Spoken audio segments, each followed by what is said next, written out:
Neste ano, vivemos um momento especial e significativo para a SIC Caxias. Celebramos 125 anos de história, uma trajetória marcada pelo protagonismo empresarial, pela representatividade e pela contribuição ao desenvolvimento de Caxias do Sul e da Serra Gaúcha. Senhoras e senhores,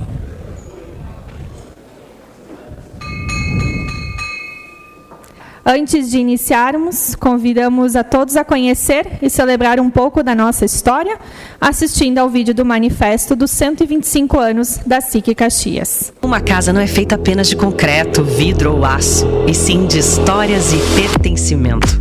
Por isso, consideramos a tradição não como uma âncora que nos prende ao passado, mas como a raiz que nos dá a segurança para tocar o céu. Há 125 anos, escolhemos ser mais que uma estrutura física.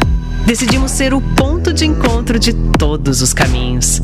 Abrimos nossas portas para unir diferentes vozes da indústria, do comércio e dos serviços, para que ideias se cruzem e se multipliquem.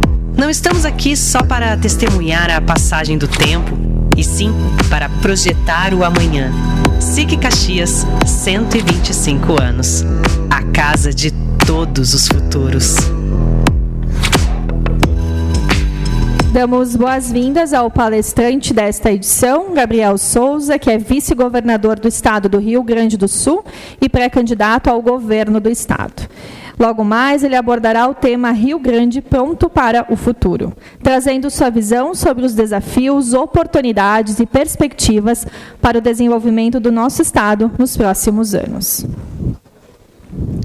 A edição de hoje integra um calendário com os pré-candidatos ao governo do Estado, promovendo um espaço democrático para o debate de ideias e propostas de interesse da comunidade e do setor produtivo. Agora, nos telões, as marcas patrocinadoras e apoiadoras da RA SIC Caxias.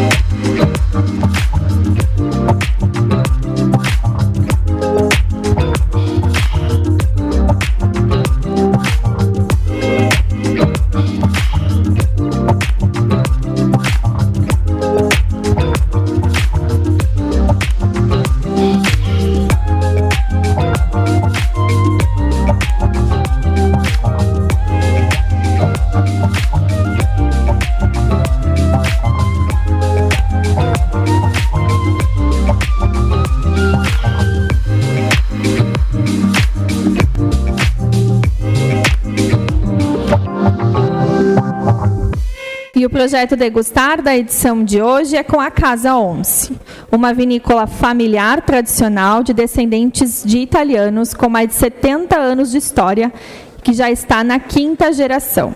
Segue com a presença da memória e do legado de todos que a construíram e com a paixão de quem permanece aqui. Senhoras e senhores, peço a atenção de todos. Agradecemos a presença das seguintes autoridades: Adilode Domênico, prefeito de Caxias do Sul; vereador Wagner Petrini, presidente da Câmara de Vereadores de Caxias do Sul; Germano Rigoto, ex-governador do Rio Grande do Sul; Clóvis Garcês Magalhães, secretário estadual de Transportes; os deputados estaduais Hernani Polo, Frederico Antunes, Carlos Búrigo; Coronel Maurício Ferro Correa, comandante do 2º Comando Regional de Bombeiro Militar; presidentes de sindicatos de SICs, demais autoridades aqui presentes e imprensa. Senhoras e senhores, para a saudação, convidamos ao palco o presidente da SIC Caxias, o Biratã Hesler.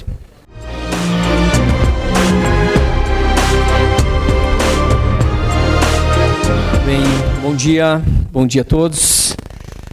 Um prazer enorme, novamente, essa casa cheia.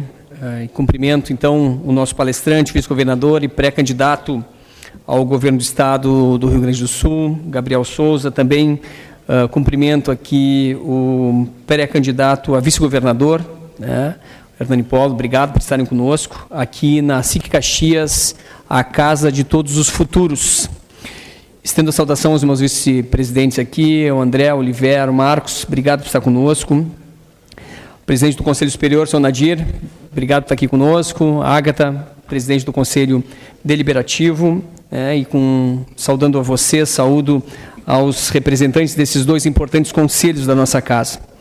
Também quero saudar a todas as autoridades políticas que foram citadas aqui no nosso protocolo, as lideranças empresariais que estão aqui, os presidentes dos sindicatos, os associados da nossa SIC Caxias, a toda a imprensa que hoje acompanha essa RA, que é muito importante contar com todos vocês para que os nossos eventos sejam eventos propositivos que nós construímos aqui com bastante carinho a todos. Senhoras e senhores, prezado vice-governador e pré-candidato Gabriel, eu quero dizer que a tua presença hoje aqui na SIC Caxias, ela inicia um ciclo que consideramos importante para o futuro do Rio Grande do Sul e para o debate dos rumos do nosso Estado a partir de 2027. Ao longo das próximas 6 semanas, a SIC Caxias também receberá nessa tribuna os demais pré-candidatos ao governo do Estado. E todos terão o mesmo espaço institucional para apresentar suas ideias, expor as suas prioridades e ouvir as demandas do setor produtivo. Essa iniciativa nasce da convicção de que precisamos conhecer projetos, avaliar propostas e compreender como cada candidato pretende enfrentar os desafios que definirão o futuro econômico e social do nosso Estado. A SIC Caxias tem tradição de contribuir para esse debate de forma independente, republicana e apartidária. O nosso compromisso é com o desenvolvimento do Rio Grande do Sul a partir da realidade de Caxias do Sul e da Serra Gaúcha. E é justamente sobre o desenvolvimento que desejamos concentrar a nossa reflexão. A Serra Gaúcha ocupa a posição estratégica na economia estadual. A região concentra um dos mais importantes polos industriais do Brasil, com forte presença nos segmentos metalmecânico, automotivo, plástico, madeireiro, moveleiro, vitivinícola, tecnológico, turístico, comercial e de serviços. A capacidade de gerar empregos, renda, inovação, exportações e arrecadação a coloca entre os principais centros dinamizadores da economia gaúcha. Entretanto, Gabriel, continuamos convivendo com limitações históricas de infraestrutura, logística e mobilidade que reduzem a nossa eficiência e impõem custos adicionais à nossa produção. E por isso, pensamos que os investimentos destinados à Serra Gaúcha devem ser compreendidos como investimentos de interesse estadual. Fortalecer a capacidade produtiva da região significa ampliar a geração de riqueza, de empregos, a arrecadação e as oportunidades para todo o Rio Grande do Sul. A Serra reúne ativos construídos ao longo de décadas: densidade industrial, diversificação econômica, empreendedorismo, qualificação profissional, inovação e uma robusta rede de fornecedores. Potencializar essas vantagens é acelerar o crescimento do nosso Estado. E é com esse espírito que iremos entregar logo mais ao senhor a agenda estratégica do setor produtivo aqui da Serra Gaúcha. O documento ele é resultado da contribuição de empresários, de sindicatos, dos nossos conselhos, comissões, comitês, diretoria, de toda essa entidade que consolida as principais pautas estruturantes para o futuro da região e do nosso Estado. Entre elas, eu chamo a atenção a duplicação dos trechos previstos na concessão das rodovias da Serra Gaúcha, as melhorias na Rota do Sol, a revitalização da malha sul ferroviária, a infraestrutura portuária do litoral norte e a implantação de um programa permanente de manutenção rodoviária. Destacamos também o aeroporto regional da Serra Gaúcha. A obra avança e representa uma conquista histórica. Agora é fundamental garantir os acessos viários necessários para conectar o futuro terminal aos polos industriais, turísticos e logísticos da nossa região. Defendemos ainda a continuidade das políticas de reconstrução e resiliência climática, a expansão da segurança energética, o fortalecimento dos programas de incentivo industrial, a qualificação profissional, a inovação, a saúde regional, a segurança pública, o agronegócio, a vitivinicultura e o turismo. Há também uma preocupação relevante com os efeitos da reforma tributária sobre as regiões produtoras. E a transição para o novo modelo exigirá a atuação firme do governo do Estado para preservar a competitividade gaúcha, atrair investimentos e proteger a capacidade produtiva que sustenta empregos e a arrecadação. Caros amigos, ao celebrar os 125 anos sob o conceito A Casa de Todos os Futuros, a SIC Caxias reafirma uma convicção construída pela experiência. Investir na Serra Gaúcha é investir no futuro do Rio Grande do Sul. Os gaúchos ajudaram a desbravar e desenvolver algumas das mais importantes fronteiras agrícolas e pecuárias do Brasil. Da mesma forma, empresas nascidas aqui nesse estado tornaram-se referências nacionais e internacionais, expandindo suas operações para outras regiões do país e para diversos mercados internacionais. Essa trajetória demonstra que não nos falta empreendedorismo, capacidade de gestão, conhecimento técnico ou disposição para investir. O que nos preocupa, sim, é que hoje a percepção crescente de que, em muitas situações, os nossos empresários encontram mais previsibilidade, agilidade e segurança para expandir seus negócios fora do Rio Grande do Sul do que dentro dele.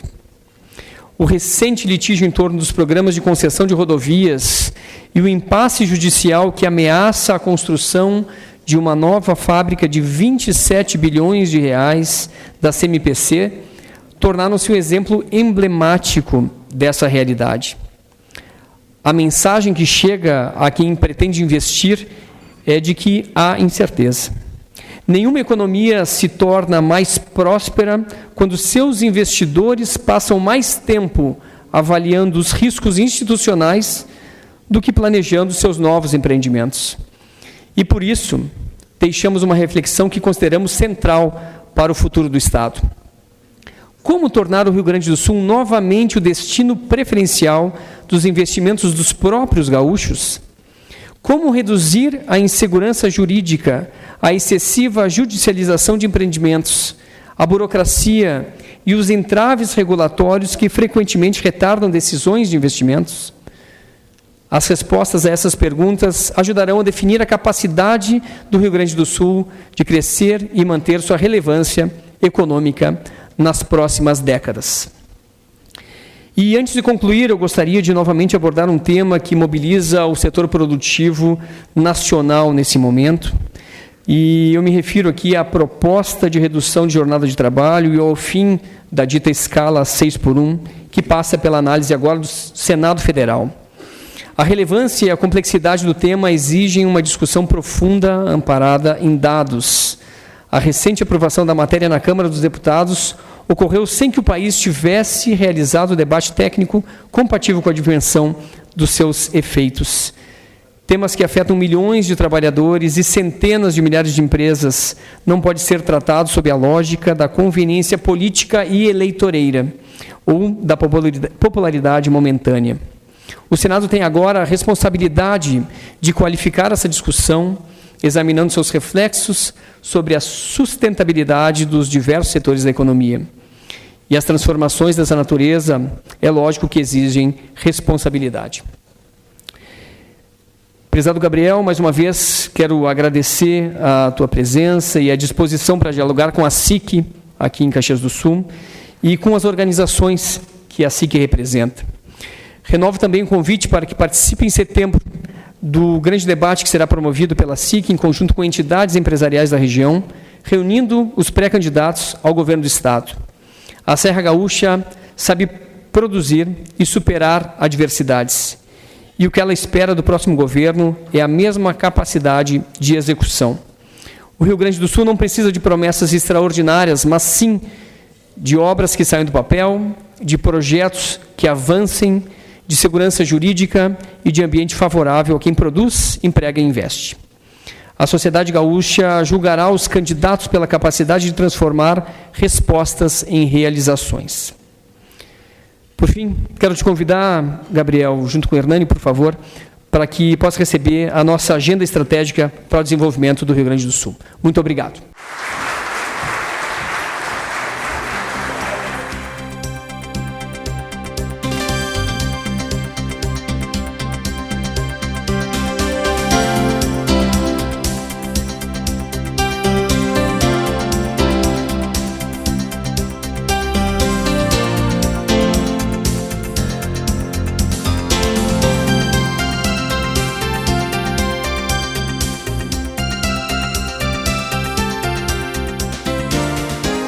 Queremos registrar a presença do deputado estadual Vilmar Zanquim e também da ex-vice-prefeita de Caxias do Sul, Paula Iores.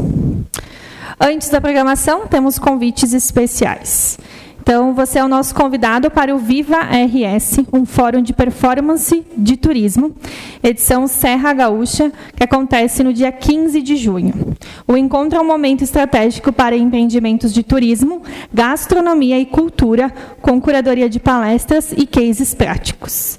As inscrições são gratuitas no link checkinvivars.com.br.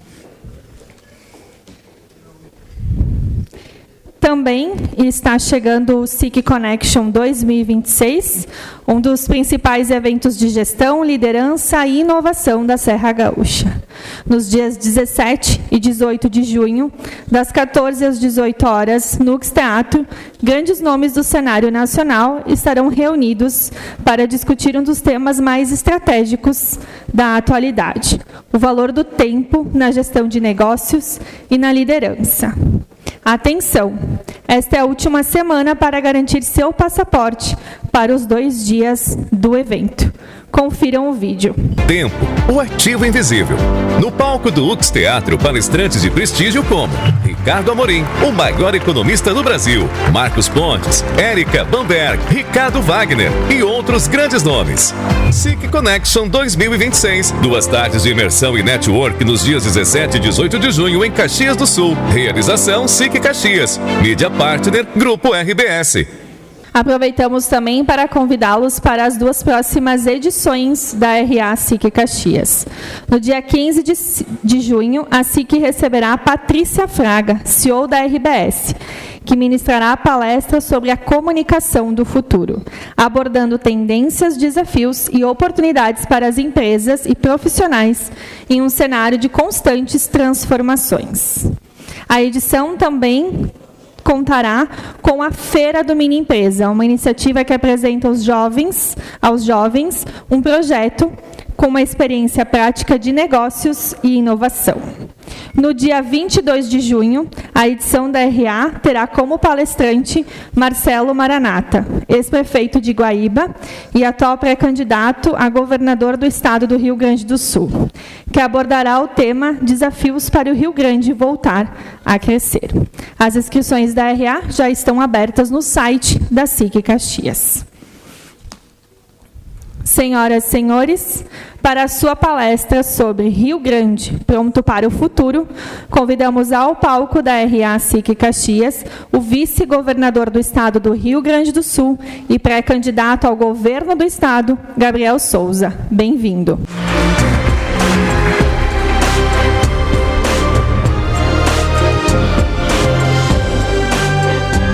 Bom dia a todos. Desejo um saboroso almoço aqui enquanto eu me desdobro aqui fazendo a apresentação. Fiquem à vontade. Quero cumprimentar aqui o nosso anfitrião, o Biratã Hessler, presidente da SIC Caxias do Sul, meu colega veterinário, né? E os veterinários têm um plano de dominação mundial, na verdade, né? Nós estamos já na SIC Caxias, temos o vice-governador, né? Queremos chegar no cargo de governador e assim por diante. Então, muito obrigado, Ibira, em teu nome, toda a diretoria da SIC Caxias. Mais uma vez estou aqui, né, acompanhado do Hernani Polo, nosso pré-candidato a vice-governador, do Germano Rigoto, nosso pré-candidato ao Senado Federal, também do Frederico Antunes, outro pré-candidato ao Senado Federal que temos nessa eleição, e também acompanhados aqui do deputado Carlos Búrigo, deputado Vilmar Zanquim, da ex-vice-prefeita Paula Iores, e do meu caro amigo prefeito de Caxias do Sul, Adiló de Domênico. Muito obrigado pela presença. Também cumprimento aqui o secretário de Estado da Logística e do Transporte do Rio Grande do Sul, Clóvis Magalhães, o presidente da Câmara de Vereadores de Caxias, o vereador Wagner Petrini, em nome dele todos os demais vereadores presentes, secretários municipais, demais autoridades.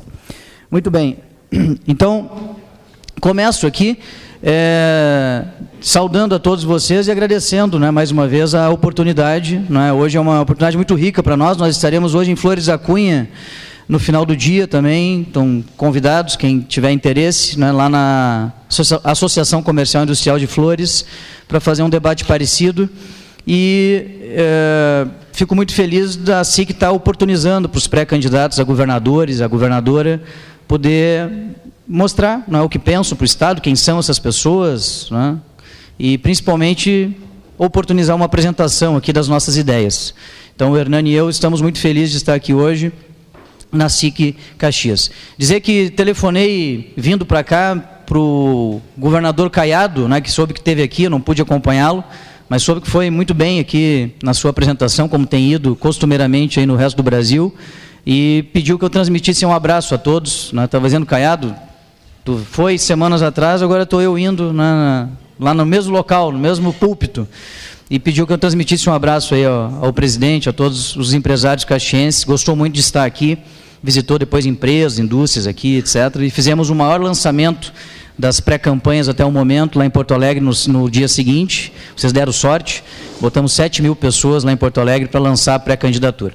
Muito bem, primeiro eu quero falar essa frase aqui, porque cada um de nós tem uma história, não é? Eu tenho a minha, então eu queria me apresentar para quem não me conhece, não é? Eu não sou candidato de ocasião, não estou também dizendo que outros são, mas estou dizendo que eu não sou, na medida em que meu nome não apareceu repentinamente, ou dias atrás, no cenário político do Estado, nem mesmo me deu vontade, né? Me deu um estalo de ser pré-candidato a governador, por motivos meramente pessoais. Eu quero me apresentar para vocês como alguém que tem uma trajetória na vida pública, embora, né, tenha 42 anos de idade. Sei que não parece, sou mais velho que o governador Eduardo Leite. O Eduardo tem 41 anos e eu tenho 42, então somos a dupla mais jovem a governar um estado no Brasil. E a minha história, basicamente, em apertada síntese, é por aqui. Né? Eu sou filho de um casal de Tramandaí. Meu pai é contador, minha mãe técnica em contabilidade, nunca fizeram política na vida, não sou alguém com sobrenome famoso na política. Né? Meu sobrenome é um dos mais populares do Brasil, saiu uma lista esses dias, sofri um bullying desgraçado, que tem mais Souza do que Silva no Brasil, aí, parece. Né? E eu tenho orgulho, não tenho problema quanto a isso, e meus pais, então, são lá de Tramandaí. Eu sou o primeiro da minha família em muitas gerações que concorria a um cargo eletivo, jamais havia alguém concorrido antes da minha participação, e tudo aconteceu ao natural, né? Eu não fui preparado para isso lá desde cedo, né? Não era um ambiente amigável à política. Minha casa era uma casa, né, mais ainda naquela época, decepcionado com a política, né? Então meus pais não votavam no Collor lá em 92, se não me engano, se decepcionaram, né, e desde então estavam muito descontentes com a política. Acho que muitos brasileiros são assim até hoje. Mas aconteceu que eu, em virtude do movimento estudantil, lá do Grêmio Estudantil da minha escola, né, com 14 anos de idade, comecei exatamente a fazer participação no movimento estudantil, e quando vi, estava no Grêmio Estudantil, estava na União dos Estudantes da cidade, lá em Osório, né, eu estudava em Osório, morava em Tramandaí, posteriormente vice-presidente da União Gaúcha dos Estudantes, então eu fundava os Grêmios Estudantis no interior do estado, em especial no litoral norte, para depois me filiar na juventude do PMDB com 15 anos de idade, e com 15 anos de idade, então, começar a militar mesmo num partido político, onde eu estou até hoje, tenho 27 anos de filiação partidária. E com isso, fui presidente estadual, municipal primeiro, né, em Tramandaí, depois estadual no Rio Grande do Sul e presidente nacional da juventude do PMDB. Eu conheci o Brasil inteiro, conheci o estado inteiro, né? Hoje eu não conheço aí meia dúzia de municípios no Rio Grande do Sul. Inclusive, entre as minhas idas e vindas nos municípios gaúchos, aí, fundando os núcleos da juventude do PMDB, eu acabei conhecendo a minha esposa, né? Porque ela era a secretária do núcleo da juventude do partido em Independência, lá perto de 3 de maio. E aí ela me seduziu, e acabamos nos apaixonando, né, e estamos há 21 anos juntos, né, temos uma filha que é a Dora, de 8 anos de idade, e por isso mesmo tenho muita alegria e muito orgulho da minha trajetória, da minha família. Portanto, com 26 anos de idade, inventei a moda, né, depois de ter sido presidente da Juventude Nacional, o partido me chamou e disse o seguinte: Gabriel, está na hora de tu concorrer. Nunca pensei em concorrer na vida, nunca tinha concorrido a vereador sequer, nas eleições municipais, e acabei concorrendo a deputado estadual. Fui candidato a deputado estadual com 26 anos de idade, fiz 27 mil votos, foi uma grande votação, ninguém acreditava. Na outra concorri de novo, 40 mil votos, deputado estadual. Então eu entro na Assembleia Legislativa em 2015, exatamente naquela época que o governador Sartori assume o governo do Estado. E o governador Sartori assume o governo do Estado com as contas combalidas, né, um desastre total, e eu fui, no segundo ano do mandato, na verdade no quarto mês do segundo ano, 1 ano e 4 meses depois, deputado mais jovem da Assembleia Legislativa, o líder do governo Sartori, e com isso acabei liderando lá os processos do início dessa transformação, dessa agenda que botou as contas do Estado em dia, né? Hoje tudo em dia, mas lembro, né, que não era assim lá no passado, quando a gente fez uma série de transformações. Sou médico veterinário de formação. Como médico veterinário, colega do Bira aqui, acabei criando uma empresa em Tramandaí, quando fui empresário por 10 anos, então sei, bom, o deputado Neri Carteiro, chegando aqui, acabei sendo empresário, né, por uma década, sei, né, vivi os perrengues ali que vivem os empresários, as empresas, as dificuldades, as burocracias, a carga tributária, assim por diante, a questão trabalhista, tudo isso, né? Claro que numa empresa menor, de menor porte, mas é uma experiência que eu levarei para a minha vida, né? E além de médico veterinário, empresário, também fiz pós-graduações na área de gestão pública, sou especialista em gestão pública, fiz um mestrado em Direito e agora faço um doutorado com dupla titulação, uma na Universidade de Lisboa e outra aqui no Brasil, no IDP, em Administração Pública. Então, esse é o Gabriel Souza, né, que vocês talvez não conheciam, ou muitos de vocês não conheciam.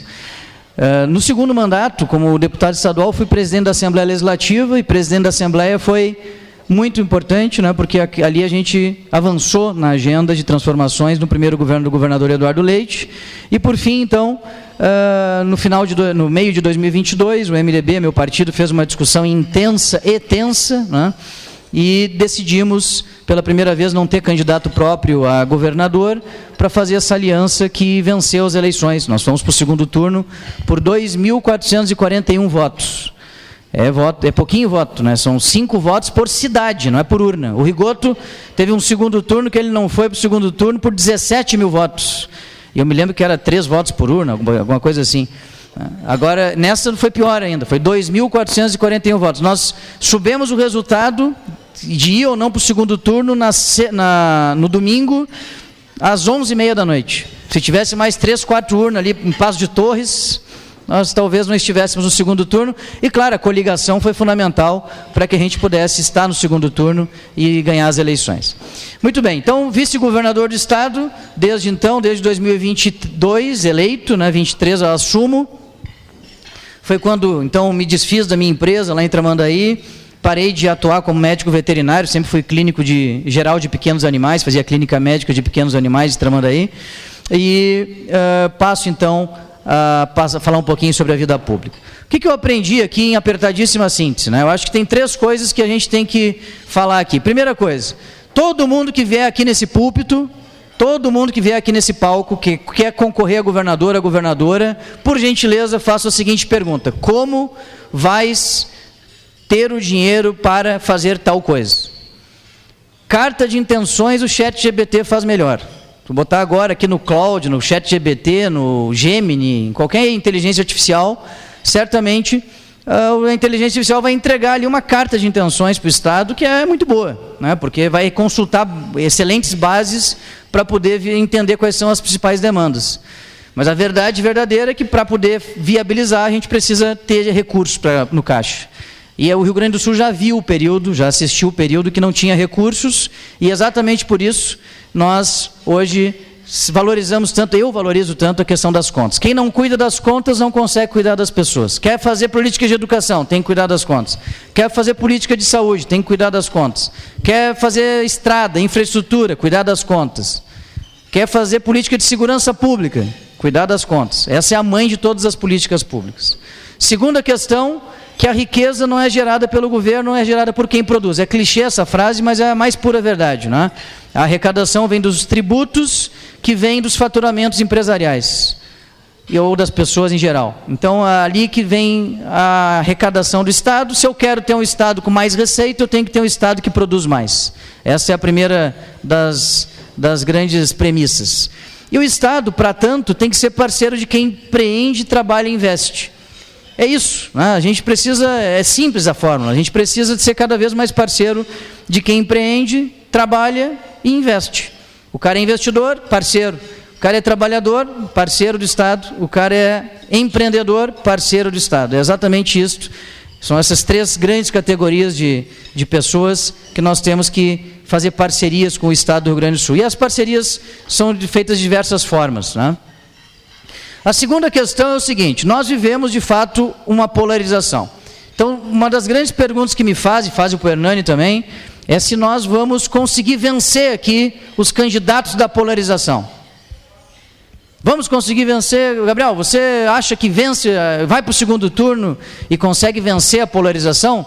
Bom, na verdade, nós já fizemos isso, né? Em 2022, a polarização era mais acirrada ainda e nós vencemos. Conseguimos, focando no Rio Grande do Sul, mostrar para os gaúchos a importância de ter um governo voltado para o interesse do Estado e que não tivesse outra prioridade que não o Estado do Rio Grande do Sul. Estamos vivendo uma época de muita gritaria, um pouco resultado. Olha o que está acontecendo agora na escala 6x1. Escala 6x1 é o típico exemplo da gritaria, da lacração e do oportunismo político de uma era de polarização. Não é? Porque às vésperas de uma eleição, eu estou falando aqui do momento, não estou nem entrando no mérito. Se entrasse no mérito, teria que ter uma apresentação só para isso, porque é um assunto longo. Mas a verdade é o seguinte: o país não tem produtividade alta, está diminuindo a carga horária e a escala de trabalho. São 2 coisas diferentes que estão confundindo. A primeira, que estão misturando, a primeira é a escala de trabalho. Quantos dias na semana você trabalha? Trabalha 4,5 e folga 2,5. Já ouvi industriais que fazem isso. A indústria trabalha até sexta de tarde, a partir do meio-dia libera, volta segunda de manhã. Mas cumpre a carga de 44 horas semanais. Da mesma forma, tem atividades que não tem como não trabalhar 6x1, porque são a escala de trabalho inerente, por exemplo, ao agronegócio, enfim, a uma série de... a aviação, né, que tem como é que tu vai cumprir não vai cumprir 44 horas semanais na aviação? No meio do voo, tem que parar o voo e voltar. Como é que faz para o trabalhador, né, conseguir cumprir a sua carga de trabalho? Então, tem uma série de questões que é típica desse ambiente aqui, que é um ambiente que não ajuda, né? Ela acaba sendo um ambiente que é nocivo para o investidor, nocivo para o país, nocivo para o Estado, e não é um ambiente que nós gostaríamos de estar trabalhando, mas é o ambiente atual, o ambiente da polarização. E tu sabes que eu falo uma coisa que está ali no slide, que eu descobri também fazendo política no Brasil nos dias atuais, do jeito que faço política, que é o seguinte: é mais corajoso hoje um político ser fora do extremo do que ser do extremo. O que eu quero dizer com isso? Se eu pegar o meu Facebook, o meu Instagram, e começar a dar porrada em alguém, certamente engaja mais, não é verdade? Engaja mais. É mais fácil eu estar numa das bolhas, porque a bolha conforta.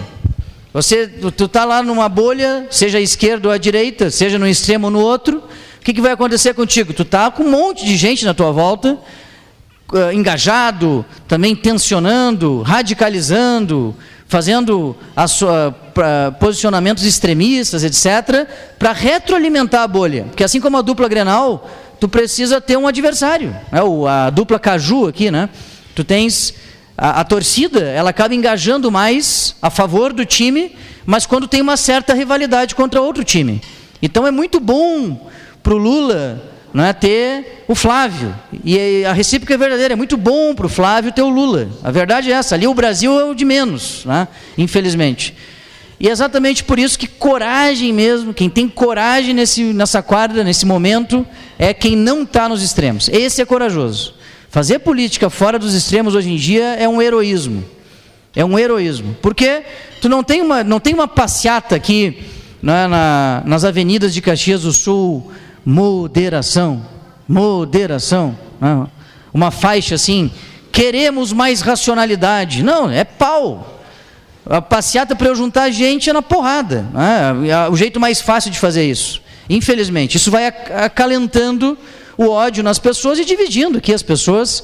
E cá para nós, cada um tem o seu lado, tem o seu jeito de ver o mundo, né? Todo mundo sabe aqui da minha opinião sobre a esquerda, etc. Mas eu não acho que é na porrada que tu tens que combater alguém. Eu não quero a morte de ninguém, não quero, enfim, o aniquilamento de um campo político. Eu quero vencê-lo no voto, no argumento, no debate. É o que eu fiz na Assembleia Legislativa como líder do governo, presidente da Assembleia, agora como vice-governador, e que pretendo fazer como pré-candidato, futuramente como candidato a governador do Estado. Mas a verdade é que essa turma, ela acaba fomentando, retroalimentando a sua própria polarização. Então, coragem mesmo, hoje, na política brasileira, é não estar nos extremos. Pode ter certeza que essa é a grande frase desse slide. Segunda coisa, nós não precisamos, pessoal, escolher entre os extremos. Não é verdade isso, é uma falsa verdade, uma ilusão, né? Por quê? Porque tem outras possibilidades. Vocês veem o Caiado, por exemplo, teve aqui. Ele tem um discurso liberal, ele tem um discurso conservador, ele tem um discurso pró-trabalho, ele tem um discurso pró-produção, ele quer combater as facções criminosas, o tráfico de drogas, que hoje são multinacionais, que o país permitiu que se criassem.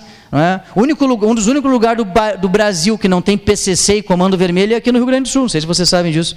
No resto do Brasil tem mais comando, hoje eu vi uma matéria, tem mais PCC e CV, Comando Vermelho, em mais estados que o McDonald's. Essa é a verdade. Matéria da Folha de São Paulo de hoje. Então tu não precisa escolher entre os extremos, tu pode escolher, tu não precisa estar comparando o improviso e o preparo, né?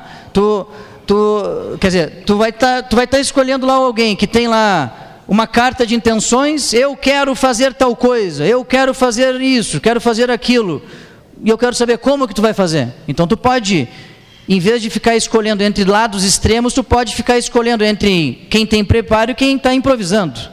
Tu pode, por exemplo, rapidamente perceber quem é que faz lacração e quem é que faz solução, quem faz gestão. Lacração. O Rio Grande pode mais, o Rio Grande tem que crescer mais, o Rio Grande está atrás dos outros. Lacração. Eu quero saber, gestão. Como é que a gente faz para bater mais recordes na atração de investimentos privados, como já batemos, 2024, 2025? Como é que eu faço para bater o recorde de abertura de CNPJs que nós batemos no ano passado e batemos de novo esse trimestre? O Rio Grande está perfeito? Óbvio que não, mas a gente precisa ter um plano para poder viabilizar avanços. Então a lacração e a gestão, eu acho que isso sim, dá para comparar. Outra coisa é o conflito e a solução, né? Tu pega um adversário, um dos meus adversários, que provavelmente virá aqui, talvez aqui ele venha, né, nos debates não tem ido, e tem dito o seguinte: o Rio Grande do Sul, eu vou manter o que está bom no Rio Grande do Sul, mas fecha parênteses, dá uma vírgula, segue o discurso, pau em tudo que nós estamos fazendo, pau. Eu não consigo ver no discurso da criatura um reconhecimento de uma coisa boa. Assim como também não vejo na minha adversária lá à esquerda. Minha adversária à esquerda, ela fala assim: as filas do SUS, é um absurdo que o Estado tenha ainda pessoas na fila do SUS. Problema da tabela SUS nacional, todo mundo sabe disso. Mas aí nós fizemos o SUS gaúcho. E aí, candidato, e o SUS gaúcho? Não, o SUS gaúcho é maravilhoso, vou manter. Pô, mas então está incoerente, porque o SUS gaúcho é a política do governo para diminuir as filas, está diminuindo. Exatamente. Então, eu vejo muito conflito, muita porradaria, né? Muito ambiente turvo. Gostei muito do que eu ouvi do presidente Ubiratã aqui sobre o ambiente político do Estado. E eu me lembro muito do Rigoto quando eu falo isso, porque o Rigoto pegou o Estado depois de um governo que afugentou investimentos. E de uma certa forma, o que estava vivendo ali naquele momento, Rigoto, 2002? Estava vivendo um momento de polarização, lá do Brito e do Olívio, Brito do Tarso, que tu vem e diz o seguinte: pessoal, chega, vamos apaziguar aqui, vamos atrair investimentos. E aí veio Parmalat, aí veio fábricas, enfim, de uma série de... A celulose, a Aracruz, na época, que é hoje a CMPC, a sucessora da CMPC, antecessora da CMPC, assim por diante. Eu vou dar um exemplo para vocês. Eu fui governador em exercício, agora, semanas atrás, com a viagem do Eduardo para Nova York. A secretária do Meio Ambiente me liga, diz assim: Gabriel, eu quero... Se quebrar depois a senhora me conta quanto custa aí que nós ressarcimos. Eu quero dizer para ti que tu tem que entregar uma licença ambiental. Eu disse: mas como é que licença ambiental tem 300 para entregar toda semana? Por que eu tenho que entregar como governador em exercício? Não, porque é a primeira vez na história do Brasil que nós vamos entregar uma licença para uma mina de fosfato. Você sabia disso? Fosfato é fundamental como fertilizante. E a gente importa 100% do fosfato. Só que tem fosfato no Rio Grande do Sul, uma coisa inacreditável. Por que, cara pálida, até hoje o Rio Grande do Sul não deu uma licença ambiental para poder viabilizar a extração de fosfato, que é um insumo usado por praticamente todos os agricultores gaúchos? E aí eu fui saber da história.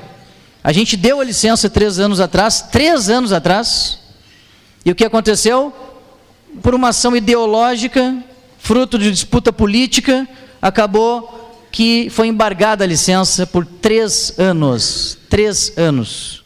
E agora conseguimos vencer na justiça, liberamos a licença, último dia 2 de junho, o Hernani foi lá, nós liberamos pela primeira vez no Brasil, na história do Brasil, uma mina de extração de fosfato, aqui em Lavras do Sul, no Rio Grande do Sul, que é um produto 100% importado hoje, que nós vamos produzir aqui, vender aqui, o mercado interno vai absorver 100% e vai faltar o produto dentro. Segundo exemplo que eu dou é a CMPC, que o presidente Biratã deu ali também. O que é isso? O que é a CMPC?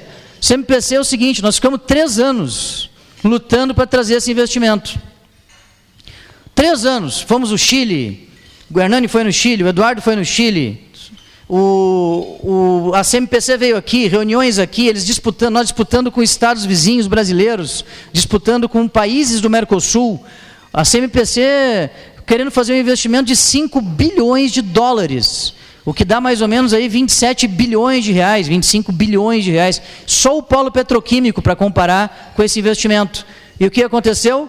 Nós trouxemos investimento para cá, uma grande vitória para os gaúchos. E ato contínuo, o que acontece?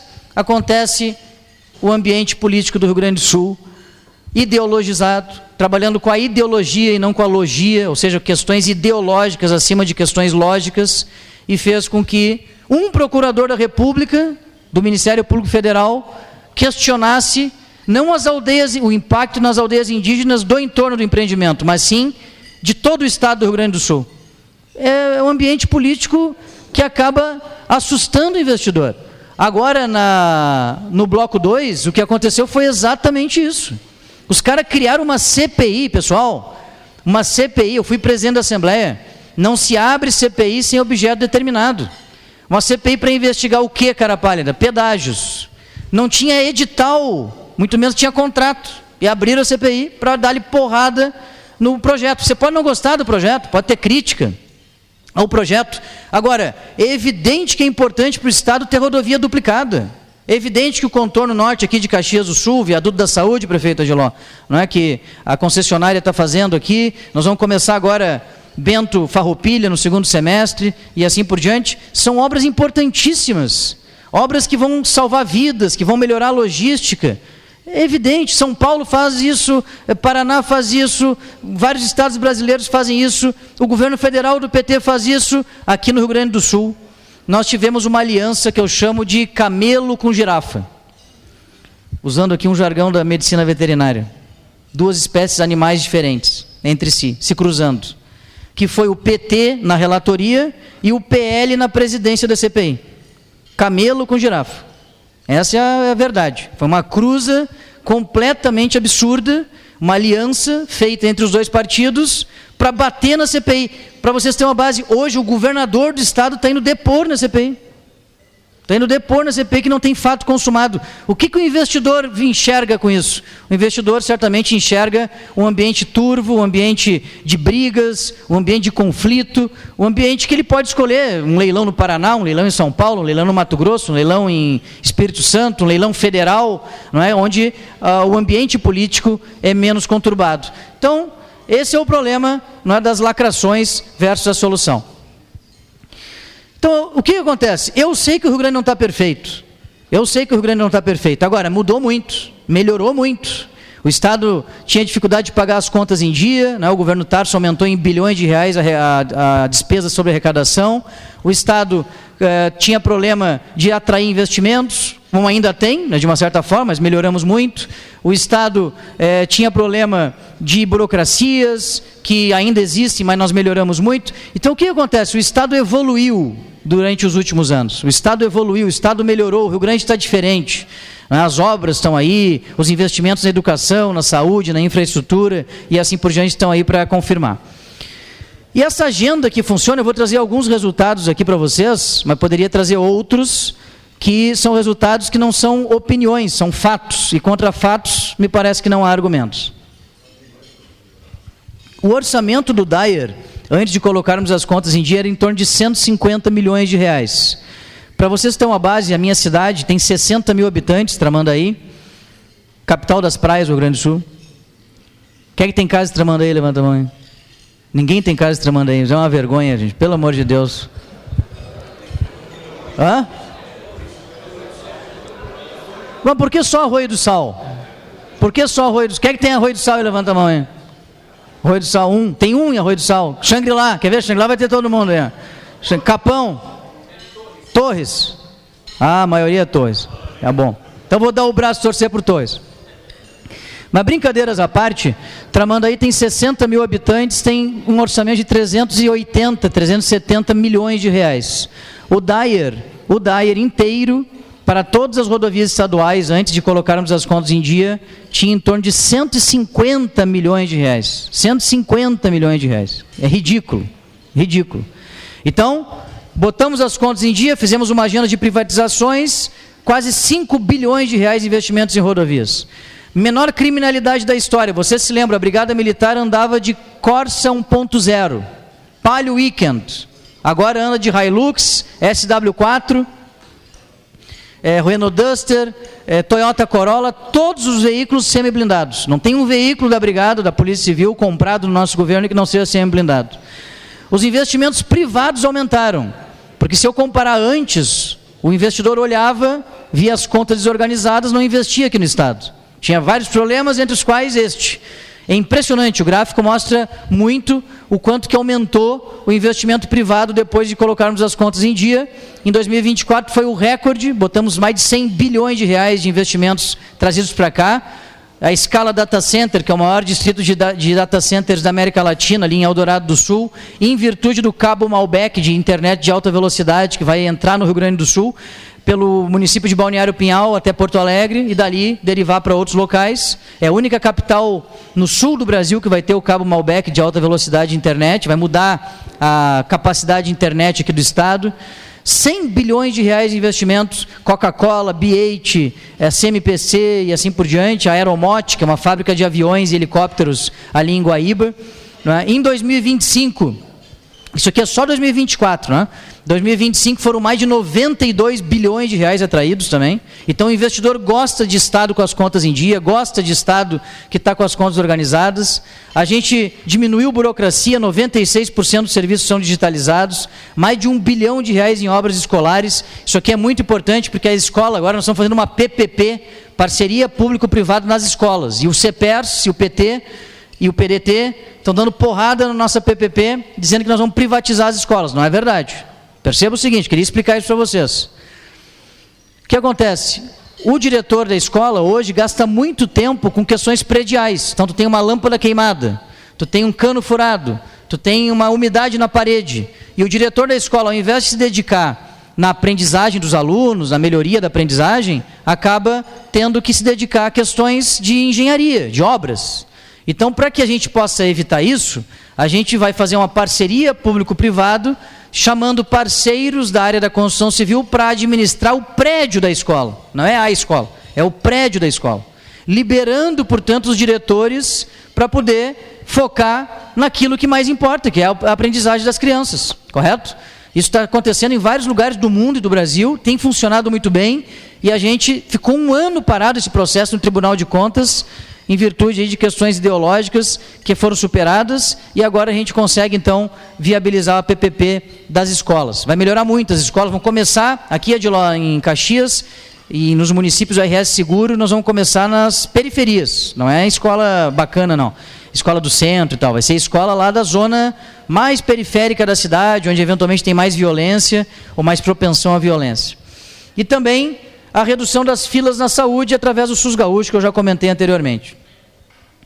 Então a gente sabe que o Estado melhorou, mas a gente precisa que o Estado evolua mais. Então estamos aqui para isso. Queremos que o Estado precise evoluir ainda mais, não é? Crescer mais, enfrentar os eventos climáticos, atrair e qualificar a nossa mão de obra, não é? Fazer com que a gente aumente a competitividade, e para isso não tem outra receita que não colocar o parceiro, não é? Que é o empreendedor, o trabalhador, o investidor, junto com o Estado, para a gente poder viabilizar um Estado que cresça ainda mais, que evolua ainda mais. A nossa pré-candidatura é uma pré-candidatura de evolução, de continuar mudando, não é de continuidade, né? É uma candidatura que sabe que, eventualmente, tu tem que melhorar coisas, tu tem que mudar o rumo de alguma outra política pública, tu tem que inovar em políticas públicas, mas o que não pode é ter retrocesso. Um Estado que gera oportunidades, não é? Oportunidades aqui no desenvolvimento econômico, na liberdade econômica. Então nós queremos radicalizar a liberdade econômica, né? Nós somos o Estado mais inovador do Brasil. Está aqui o pessoal da UX, né? O reitor da UX está aqui, sabe disso. É impressionante a capacidade de inovação do gaúcho, da gaúcha, e a gente precisa muito fomentar isso cada vez mais. Temos o maior número de startups per capita do Brasil, somos sede do South Summit, que é um evento fundamental aqui para o ecossistema de inovação, mas também não é só o South Summit, tem outros summits, a SIC está fazendo o seu summit aqui, né? A UX faz eventos também de inovação, a Gramado Summit aqui na região, entre outros, articulações que estão surgindo, não é só o Caldeira, mas também em vários locais há articulações de inovação. O Estado tem que aproveitar a inovação, tem que melhorar a infraestrutura também federal, não é? Aqui nós estamos falando do Porto de Arroio do Sal, que é fundamental aqui para a logística do Estado. Somos favoráveis ao Porto de Arroio do Sal. Tudo que o Estado tinha que fazer para vencer as etapas de licenciamento do Porto de Arroio do Sal, já fizemos. As ferrovias também, que é uma concessão federal, nós temos batido lá no governo federal, porque a gente não quer que fatie em 3 pedaços a Malha Sul, a gente quer que tenha uma licitação única da Malha Sul, uma nova licitação que tire a rumo desrespeito do Estado do Rio Grande do Sul, não cuida direito das ferrovias, e também a questão dos aeroportos, que aqui no caso de Caxias do Sul, nós temos o Vila Oliva, que o município está licitando a partir de recursos federais, e o Estado está fazendo o EVTEA das rodovias estaduais que vão servir o aeroporto, ligando o Vila Oliva ao município de Gramado, o eixo Gramado-Canela. Agora, tudo isso, pessoal, é importante dizer. Eu quero saber, todo mundo vem aqui, diz isso aqui, tranquilo, não tem nenhum problema, né, mais infraestrutura. Agora, como é que vai viabilizar mais infraestrutura? Qual é o caminho? É por isso que é bom os debates, né? Os debates são fundamentais para a gente poder entender o que o adversário pensa, o que o outro concorrente pensa. Não é para espizinhar ninguém. É para ter uma oportunidade de explicar para as pessoas como que vai viabilizar as promessas que está se comprometendo no plano de governo. Nós temos um plano para o Estado que inclui a infraestrutura, né? Estamos apresentando as concessões. É importante que você saiba a minha opinião sobre a EGR. Eu acho que é uma empresa pública, 100% pública, que não tem por que existir mais. Os meus adversários defendem a continuidade da EGR, ou diretamente ou indiretamente, ou implicitamente ou explicitamente. Nós somos contra esse modelo. É um modelo que não deu certo. Tanto é verdade que a EGR tem 14 anos. Se tivesse dado certo, nós teríamos a ECR, Empresa Catarinense de Rodovias. A EPR, Empresa Paranaense de Rodovias. A EMR, Empresa Mineira de Rodovias. Onde é que vocês conhecem, no Brasil ou no mundo, uma empresa 100% estatal concessionária de rodovias? Isso é ridículo. Isso é uma piada pronta. O Estado do Rio Grande do Sul decidiu conceder rodovias e concedeu para quem? Para ele mesmo. Isso é uma coisa absurda, é uma piada pronta, ridículo. Não existe isso, né? E para tirar as rodovias, por que, Gabriel, por que vocês não terminaram com a EGR então em 8 anos? Porque para tirar a EGR eu tenho que ter alguém que assuma as rodovias. Evidente? Assim como aconteceu aqui na Caminhos da Serra Gaúcha, né? Para que a gente tire, senão vai ficar pior ainda. Aí vem o DAER com todas as suas dificuldades orçamentárias. Então, eu quero entender o que os meus adversários que dão tanta porrada em concessões, o que eles querem de fato para a questão da infraestrutura do Estado. Qual é a sua proposta, candidato? Qual a sua proposta, candidato? Muito melhor que a minha? Eu quero saber qual. Quero saber qual proposta. Exatamente isso que a gente precisa saber. Então isso Menos burocracia, mais infraestrutura, mais inovação, certamente vai resultar em mais investimentos no estado do Rio Grande do Sul nos próximos 4 anos. Aqui eu queria falar sobre pessoas. Nós temos um grande desafio de mão de obra. E aqui eu quero fazer um compromisso aqui com a SIC Caxias, com os empresários aqui da Serra Gaúcha. Eu e o Hernani Polo vamos fazer o maior programa de qualificação profissional de ensino técnico da história do Rio Grande do Sul. E vou dizer de onde que eu vou tirar o dinheiro. Eu pretendo assinar em junho do ano que vem, sendo eleito, o PROPAG, que é a renegociação do Estado com a União, da dívida do Estado com a União. E o PROPAG tem uma parte dele que diz o seguinte, o equivalente a 1% de juros que nós pagaríamos para a União, assinando o PROPAG, nós podemos usar 100% desse dinheiro para ensino técnico profissionalizante.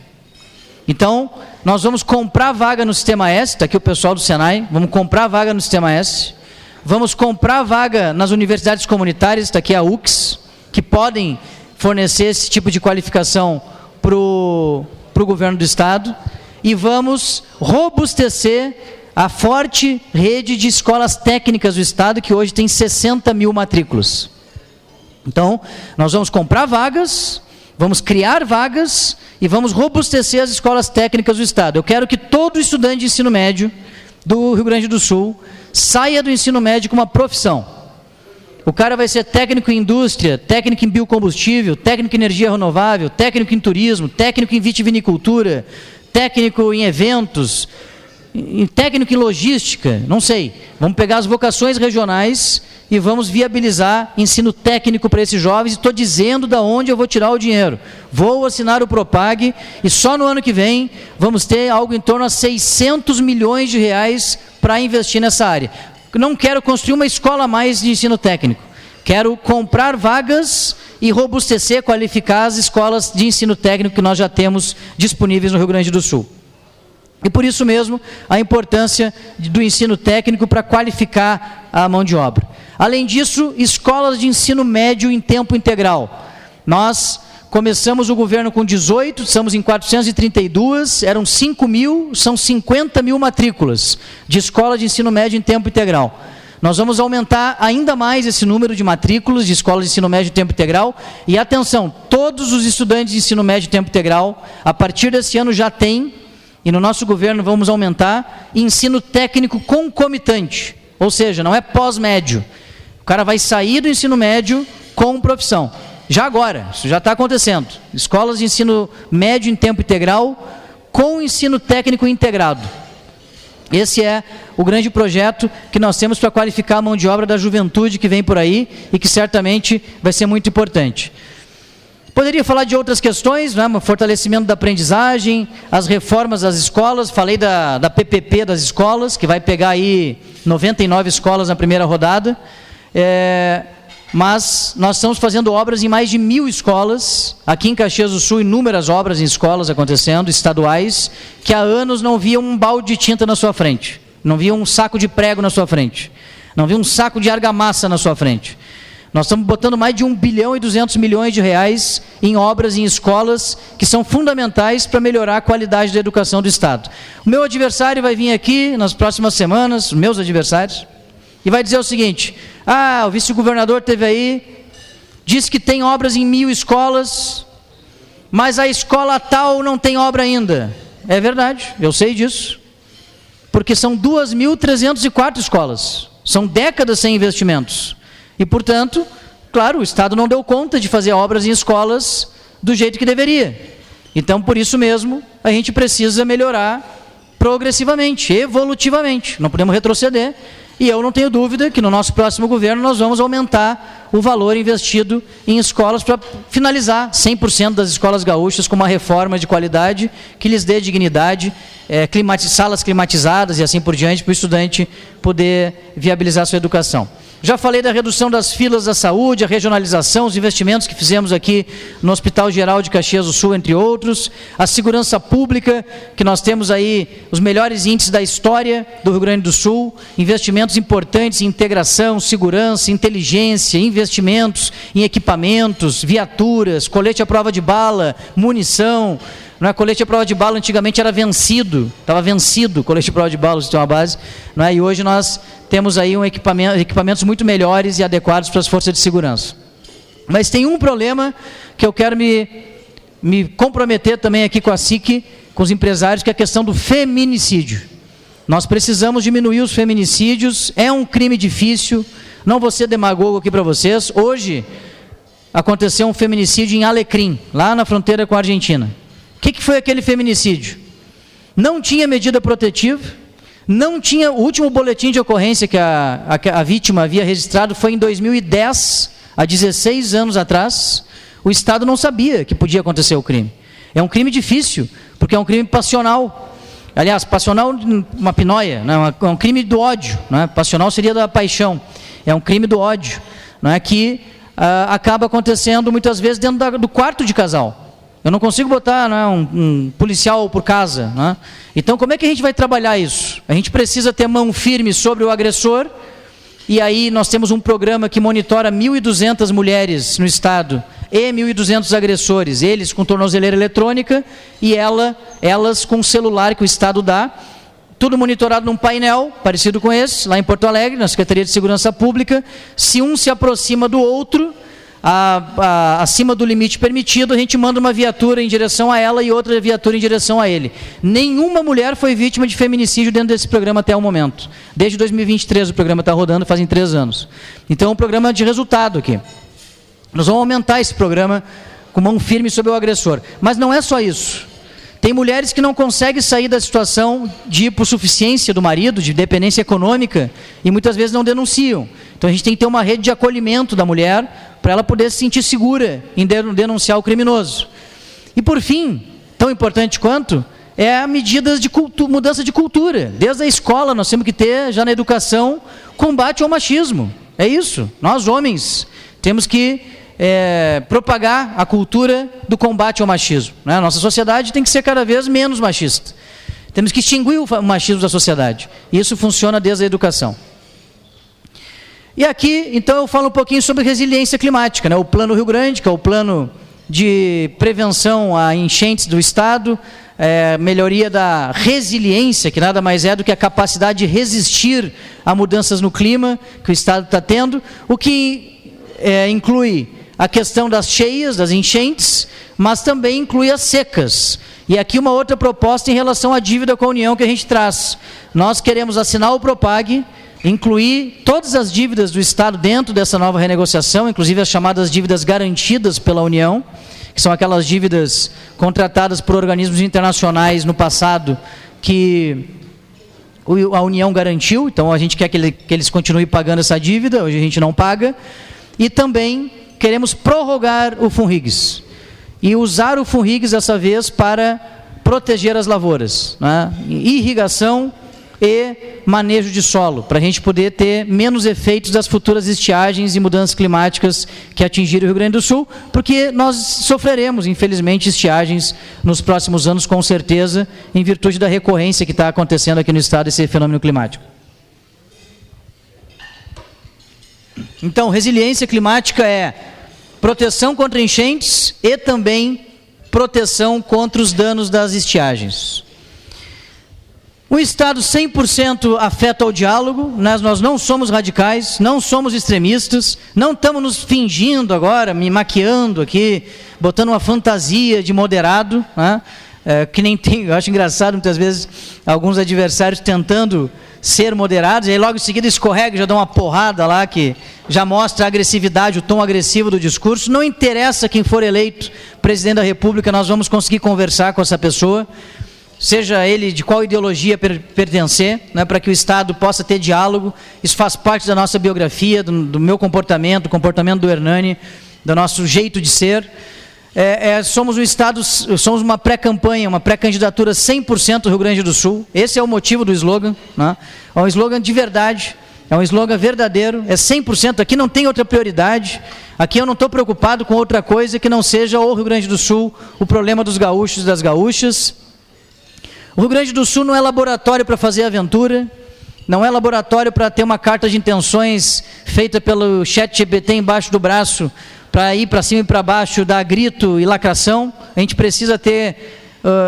nós somos uma das maiores economias do Brasil, nós não somos um laboratório de novas ideias que eventualmente não se sustentam, que não são bem explicadas e que não têm fundamentação. Então, muito importante a gente ter muita responsabilidade nessas eleições. A eleição de governador é fundamental. E aqui, uma coisa que um adversário meu teve na Federação dias atrás e deu um discurso, e tem repetido isso, então está em público.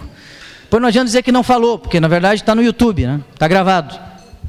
Tinha um slide na sua apresentação dizendo o seguinte: gestão se contrata. Não. Como assim gestão se contrata? Como quem diz assim, não precisa, gestão não é tão importante assim. Não, calma lá. Eu fui microempresário, eu não terceirizei a gestão da minha microempresa. E o produtor rural, o agricultor, a agricultora não terceiriza a gestão da sua propriedade rural. O prefeito não terceiriza a gestão. Aqui tem uma equipe mais competente possível que pode contratar, mas ele não terceiriza a gestão. Os empresários muitas vezes contratam funcionários, mas tem lá o conselho de administração, porque tu tem que estar sempre olhando o que está acontecendo, né? Empresários de grande porte. Os de pequeno porte, de médio porte, nem se fala, tem que estar no dia a dia na empresa. Eu poderia falar do dono de casa, dona de casa, o orçamento doméstico. Também não se terceiriza.